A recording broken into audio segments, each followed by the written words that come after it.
Merci à toi d'avoir fait le choix de cette vidéo. C'est un plaisir de te retrouver aujourd'hui. Et dans cette vidéo, on va voir ensemble 3 livres à lire ou à découvrir de Ralph Waldo Emerson. Puisque si tu es dans cette vidéo, c'est que tu t'interroges à aller beaucoup plus loin que uniquement connaître Ralph Waldo Emerson et peut-être justement à découvrir un petit peu les écrits qu'il a pu laisser par son passage sur Terre.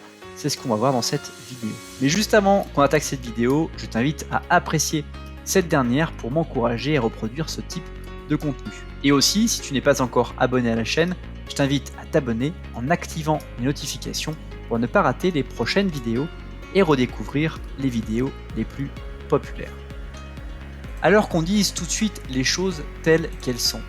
Ralph Waldo Emerson a été une personne qui a vraiment impacté profondément la littérature et la philosophie des États-Unis, puisque né dans le début du XVIIIe siècle, il a, durant les 78 ans de son passage sur Terre, notamment aux États-Unis, étudié les différentes façons d'être une personne aux États-Unis, d'être une personne libre. Et donc il a pu écrire différentes choses. Alors le premier livre que je vais partager avec toi, c'est son premier livre, sa première œuvre, qui s'appelle et s'intitule La Nature. D'ailleurs, je te mettrai les liens dans la description de cette vidéo pour te permettre de pouvoir découvrir les livres plus rapidement.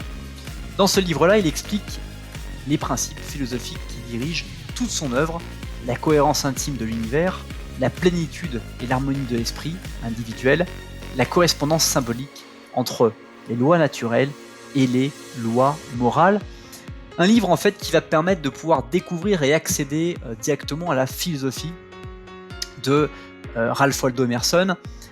On va permettre de se remettre en question en lisant ce livre. On ne parle pas forcément que de plantes, d'arbres comme on a souvent parfois l'habitude de faire dans certains livres. Et on aborde et compare l'existence de la nature par rapport à l'existence de l'homme avec ses contraintes et toutes ses lois. Et c'est quelque chose qui est vraiment intéressant. Alors ce livre, il faut le lire, il se lit très vite. Il est encore d'actualité, on peut le lire un peu partout. Bon, évidemment, je préfère personnellement le livre La confiance en soi dont je vais te parler juste après. Mais c'est un livre à lire de toute façon pour découvrir et mieux comprendre qui était cette personne qui était Ralph Waldo Emerson. Le deuxième livre, du coup, tu te doutes duquel je vais te parler, c'est La confiance en soi. C'est un texte qui est toujours d'une modernité assez surprenante pour l'époque. Il y développe notamment l'idée selon laquelle la confiance en soi-même, indispensable à l'épanouissement de chacun, est nécessairement associée à l'anticonformisme, c'est-à-dire de ne pas se conformer aux codes ou lois de la réalité. Donc il faut en fait d'une certaine manière se dégager de la pesanteur des cadres sociaux, apprendre à penser et à voir le monde sans être influencé par l'opinion publique et la bienséance. Tel serait ainsi le chemin que prennent tous les grands hommes d'après Ralph Waldo Emerson. Donc, dans ce livre, tu vas découvrir qu'il ne faut pas vraiment avoir peur d'être soi-même, mais qu'il faut plutôt toujours suivre ton intuition et ne jamais renoncer au combat quotidien contre les multiples sources de formatage que nous impose la vie en société. Donc c'est pour ça que ce livre il est assez étonnant, parce que vraiment tu vas pouvoir découvrir avec ce livre cette capacité que l'on a tous à pouvoir être conforme à ce que la société, les environnements que nous fréquentons nous impliquent.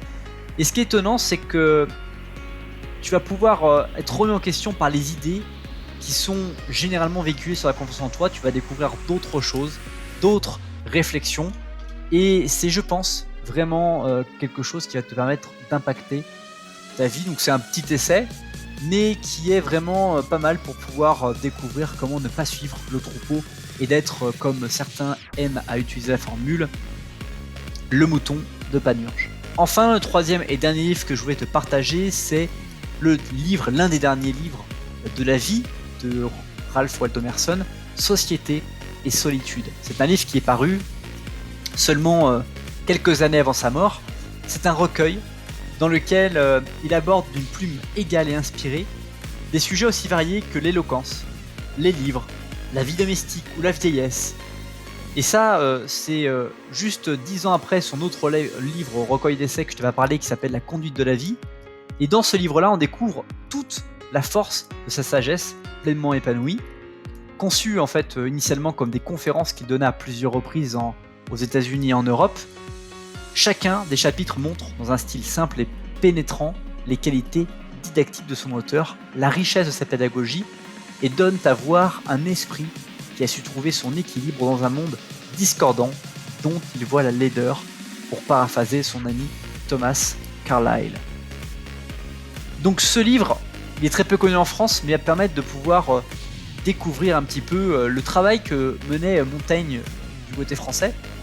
C'est un peu comme si c'était un cousin américain. Et tu vas pouvoir en fait mieux comprendre l'œuvre philosophique de la réflexion qu'il y a pu avoir au 19e siècle. Il faut quand même garder en tête que Ralph Waldo Emerson, c'est un des premiers conférenciers sur l'explication de la vie en général, puisque au 19e siècle, il y avait encore très peu de personnes qui avaient réussi à faire des fortunes colossales et donc de pouvoir vivre un peu comme un roi et d'avoir du temps pour réfléchir, analyser, comprendre, lire des ouvrages et se faire une idée sur qu'est-ce que la vie.